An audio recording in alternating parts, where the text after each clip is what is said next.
Magandang umaga mga mahal kong mag-aaral.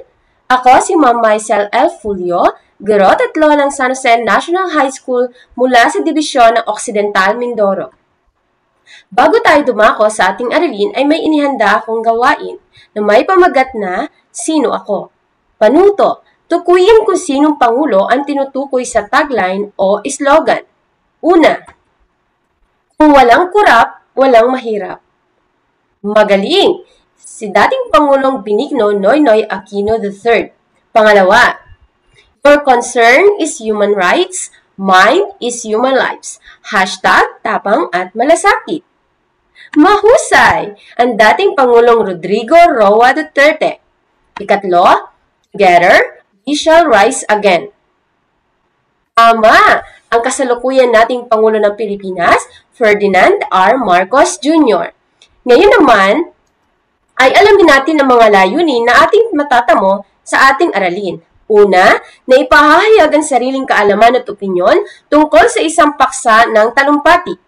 Ikalawa, na iuugnay ang sariling saloobin at damdamin sa narinig na balita, komentaryo, talumpati, at iba pa. Ikatlo, nabibigyang kahulugan ang mahihirap na salita o ekspresyong ginamit sa akda batay sa konteksto ng pangungusap. Ngayon naman ay may nihanda akong talasalitaan. Panuto, tukuyin ang kasing kahulugan ng mga salitang may salungguhit batay sa pagkakagamit sa pangungusap. Handa na ba ang lahat? Simulan na natin. Una, naging maayos ang bansa sa dalawang terminong panunungkulan. Ang pagpipilian ay pamamahala at pamumuhay. Alin ang kasing kahulugan ng salitang panunungkulan? Mahusay, pamamahala. Ikalawa, dapat sundin natin ang mga pulisiya na ipinatutupad ng gobyerno. Batas o kautusan? Magaling, batas. Number 3, nang dahil sa inflation ay nahihirapan tayong bumili ng ating mga pangangailangan. Mahusay, pagtaas ng presyo. Ngayon naman, para sa ating gawain dalawa, larawan ng buhay. Tukuyin ko anong isinasaad ng mga larawan upang mabuo ang mga susing salita. May pakikita ko ng mga larawan at tutukuyin nyo kung ano ang ipinahihiwatig nito. Kapag nasabi natin ang tamang salita, kukunin natin ang unang letra ng salita para makabuo tayo ng mga susing salita. Handa na ba ang lahat? Okay, simulan na natin. Halimbawa, tama, kahirapan. Okay, kukunin natin ang letrang K. Nauunawaan ba? Mabuti naman kung ganon. Simulan na natin. Ano ang isinasaad ng larawan? Mahusay, transportasyon. Ikalawa, asinan, magaling. Ikatlo, lupain. Sunod, ugnayan. Ito ang kailangan ng bawat isa sa maayos na komunikasyon. Sunod, tama, merkado.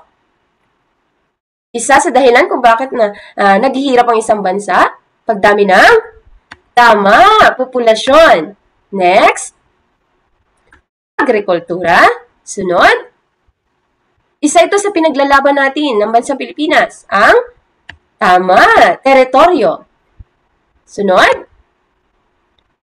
pagtaas ng mga bilihin, inflation. Sa makatuwid, sa mga magitan ng mga unang letra ng bawat salita na ating nahulaan, sa pamamagitan ng larawan, ano ang ating nabuo? Mahusay, talumpati. Ano ang talumpati? Okay. Ano ang talumpati? Alamin natin kung anong ibig sabihin ng talumpati. Alam mo ba, may sanaysay rin na binibigkas. Ito ay ang talumpati. Ang talumpati ay kabuuan na mga kaisipang naisipahayag ng isang mananalumpati sa harap ng publiko. Ang mga kaisipan na ating ipahahayag ay maaaring magmula sa pananaliksik, pagbabasa, pakikinig, pagmamasid at mga karanasan. Dapat din natin isalang-alang ating tagapakinig at ang pinakamahalaga sa pagbigas ng talumpati ay ang pagpili ng paksa. Okay, naunawaan nyo ba ang video na ipinakita? Okay, ano nga muli ang talumpati? Tama, ito ay isang sanaysay na binibigkas sa harap ng publiko. Ano daw ang dapat nating isaalang-alang? Mahusay ang pagpili ng paksa at ang ating mga tagapakinig. Ngayon naman ay kilalanin natin ang bida or dapat natin bigyan pansin sa ating akda. So, kilalanin natin ang isa sa Pangulo ng Brazil, o dating naging Pangulo ng Brazil na si Dilma Rousseff. Ako si Dilma Rousseff, ang kauna-unahang babaeng Pangulo ng Brazil matapos manalo sa eleksyon noong 2010. Ginampanan ko ang pagiging konsultant at mahusay na pamamahala ng partido sa loob ng 2 dekada. Nang nangampanya si Luis Lula da Silva bilang Pangulo, kinuha niya akong konsultant. Hinirang ako bilang Minister ng Enerhiya at kalaunay naging Chief of Staff. At sa huli, ako ang pumalit sa kanya bilang Pangulo. Unawaan niyo ba ang video o voice message na inyong pinakinggan tungkol sa pagpapakilala o character profile ni Dilma Rousseff? Mahusay! Ngayon naman, pagsamahin natin yung dalawa. Ang talumpati ni Dilma Rousseff sa kanyang inaugurasyon. Si Dilma Rousseff ang kauna-unahang Pangulong babae ng Brazil. Itong akda na ito ay sinalin sa Filipino ni Sheila C. Molina. Handa na ba ang lahat? Okay, simulan na natin ang pakikinig sa talumpati ni Dilma Rousseff. Minamahal kong Brazilians, tinitiyak ng aking pamahalaan na lalabanan at susugpuin ang labis na kahirapan. Gayon din ang lumikha ng mga pagkakataon para sa lahat.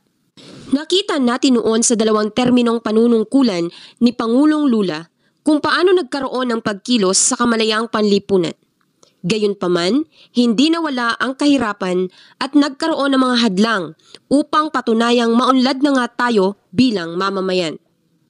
Hindi ako titigil hanggat may Brazilians na walang pagkain sa kanilang hapag.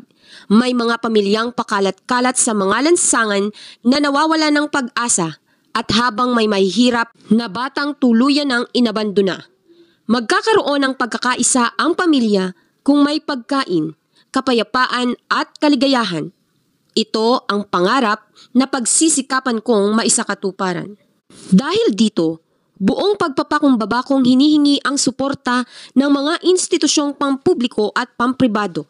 Gayon din ang lahat ng naghahangad ng kabutihan para sa kapwa. Sa pagsugpo ng labis na kahirapan, kailangang bigyang prioridad ang mahabang panahong pagpapaunlad, nalilikha ng mga hanap buhay para sa kasalukuyan. Ang pagpapanatili ng katatagan ng ekonomiya ang pinakamahalaga. Hindi natin papayagan na sirain ng implasyon ang ating ekonomiya at magdusa ang mahihirap na pamilya. Ipagpapatuloy nating mapahusay ang paggastos ng pera ng bayan. Sa buong kasaysayan ng Brazil, pinili nitong itayo ang isang estado na nagbibigay ng mga pangunahing pangangailangan at kapakanan ng mamamayan. May tiyak na pensyon, universal na pangangalaga sa kalusugan, at mga serbisyong pang-edukasyon. Sa makatuwid, ang pagpapaunlad ng serbisyo publiko ay kailangan habang isinasaayos natin ang paggastos ng pamahalaan. Pananatilihin natin ang pagpapataas ng antas ng pamumuhunan sa pamamagitan ng Growth Acceleration Program, My House at My Life Program. Naunawaan niyo ba ang kanyang talumpati? Mabuti kung ganon. Okay, sagutan natin. Ano-ano ang suliranin ng bansang Brazil ayon sa talumpati? Magbigay nga ng isa? Tama, ang kahirapan. So, binibigyang pansin ni Dilma Rousseff ang kahirapan. Okay, pangalawang tanong, ano ang nais makamit ni Pangulong Rousseff sa kanyang pamumuno sa Brazil? Magbigay nga? Tama. Okay, ang una niya ay susugpuin ang labis na kahirapan. Pangalawa, tama, lumikha ng mga pagkakataon para sa lahat. Ibig sabihin, pantay-pantay na karapatan. Tatlo, pagkain sa hapag, wala na ang batang pakalat-kalat sa lansangan o mga batang inabandona. Okay, nais ko lamang ibahagi na tinatayang 30.7% mga Pilipino o 7.6 milyong pamilya ang nagugutom araw-araw dahil sa walang pagkain. Yan ay ayon sa Philippine Daily Inquirer and World Health Organization. So, kahit saang bansa, ang kahirapan ang isa sa pangunahing suliraning kinakaharap. Ano pa? Okay, katlong tanong. Kung ikaw ay isang Brazilian, paano mo maipapakita ang pagsuporta at pagtulong sa adhikain ng isang pangulo bilang isang mamamayan?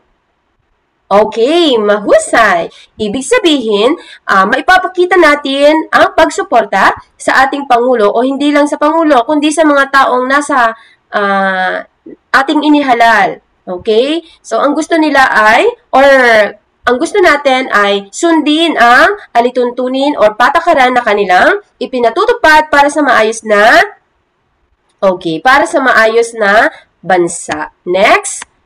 Kung kayo ay mabibigyan ng pagkakataong maging Pangulo ng bansa, paano mo susolusyonan ang mga nabanggit na problema? Sige nga? Okay, mahusay na kasagutan. So, ang kailangan, sabi niya, nabanggit, ang kailangan ay maayos na komunikasyon at ugnayan sa isa't isa. And mahalaga rin na malaman ang pinaka-sanhi ng isang problema. Okay, iba pang sagot? Magaling. Marapat lamang na pag-isipan ang bawat ginagawa para sa mahusay at maayos na pamamahala sa isang bansa. Magaling, mahusay na mga kasagutan. Okay, ano pang nais sa katuparan ni Pangulong Rousseff? Kapayapaan at kaligayahan. Sunod? Titigilan ang inflasyon na nakasisira sa ekonomiya, lalo na ang pagtaas ng presyo ng bawat bilihin. Isa sa nagiging sanhi ng pagbagsak ng ekonomiya at paghihirap ng mga mamamayan. Okay? Lilikha ng mga hanap buhay para sa kasalukuyan at sa darating pang henerasyon. Sunod, tatatagin ang ekonomiya. And isang estado na nagbibigay ng mga pangunahing pangangailangan at kapakanan ng mamamayan. Okay, may tiyak na pensyon, pangangalaga sa kalusugan, at mga serbisyo pang-edukasyon. So, iyan, PhilHealth, para sa tulong medikal, insurance, and binibigyan prioridad ang mga senior citizen. At ang higit na binibigyan prioridad ay ang edukasyon para sa lahat. Mahusay, magaling, napakagaling ng inyong mga kasagutan. At dahil dyan, may inihanda akong pangkatang gawain para sa inyo. Ito ang pamantayan natin sa pagmamarka. Pagiging malikhain 4 points, kooperasyon ay 3 points, kaugnayan sa tema ay 3 points na may kabuang 10 puntos. Para sa unang pangkat, gagawa kayo ng Venn diagram and isusulat nyo ang pagkakatulad at pagkakaiba ng sitwasyon ng Brazil sa mga suliraning kinakaharap ng mga Pilipino. Parang ganyan, sa gitna ang pagkakatulad, sa dalawang gilid naman ang pagkakaiba. Naunawaan ba, Group 1? Magaling. Okay, ikalawang pangkat, tukuyin ang mga hanap buhay at ibigay ang mga kahalagahan nito sa lipunan. Okay? Parang ganito. Magbibigay ng mga hanap buhay at gaano ito kahalaga sa ating lipunan. May tanong ba? Group 1 and Group 2? Okay, mabuti kung ganon. Okay, dito naman, sa gawain natin ito, paano ka naapektuhan ng akda sa iyong damdamin? Nabago ba? Nasayahan ka ba? Na-inspire ka ba? And sa bisang pangkaisipan naman, gusto mo na rin bang maging Pangulo? Or marami ka ba na solusyon na gagawin para sa nabanggit na mga suliranin? At realisasyon. Ano ang na-realize mo pagkatapos mong marinig ang talumpati ni Dilma Rousseff? Parang gusto mo na rin bang maging Pangulo? Okay, ang gawain nito ay susulat nyo sa inyong papel. Okay, may tanong ba? Kung wala, tumako na tayo sa ating susunod. Okay, meron akong inihandang mga letra upang mabuo ang mga salita at iugnay ito sa akdang tinalakay. Na? Kahirapan. Kahirapan. Okay, paano mo may uugnay? Magaling. Isa sa suliraning kinakaharap ng bansang Brazil. Sunod. Ekonomiya. Mahusay. Ito ay isa sa mahalagang batayan kung maunlad o hindi ang isang bansa. Okay? Mahusay. Talagang nalaman nyo na ang ating akda. Ngayon naman, kumuha ng sangkapat na bahagi ng papel at sagutan natin ang ating pagtataya. Okay? Sagot? Anong sagot? Mahusay. Di talumpati. Number 2. Magaling. Matalino at may malasakit sa kapwa. Letter D. Number 3. Okay, letter C. Pagsugpo sa kahirapan. Number 4. Magaling. Kailangan ng isa katuparan sa tulong ng mamamayang Brazilians. Letter, ang panghuli, number 5. Mahusay. Letter A. Sa inyong takdang aralin, panuto, saliksikin ang mga elemento ng maikling kwento. May katanungan ba kayo? Kung wala na, maraming salamat sa inyong pakikinig. Alam!